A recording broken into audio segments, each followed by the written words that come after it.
ഒരു മിനിറ്റ് കൊണ്ട് എന്താണ് ഫ്രാക്ഷൻ എങ്ങനെ റെപ്രസെന്റ് ചെയ്യാന്നുള്ളത് നോക്കിയാലോ.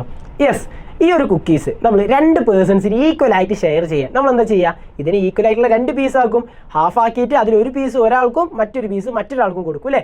സിമിലർലി ഈ ഒരു ചോക്ലേറ്റ് 4 ഫ്രണ്ട്സിന് ഈക്വൽ ആയിട്ട് ഷെയർ ചെയ്യാൻ നമ്മൾ എന്താ ചെയ്യുക, ഇതിന് ഈക്വൽ ആയിട്ടുള്ള 4 പീസസ് ആക്കും അല്ലേ. എന്നിട്ട് ഓരോരോ പീസും ഓരോരോ ഫ്രണ്ടിന് കൊടുക്കും.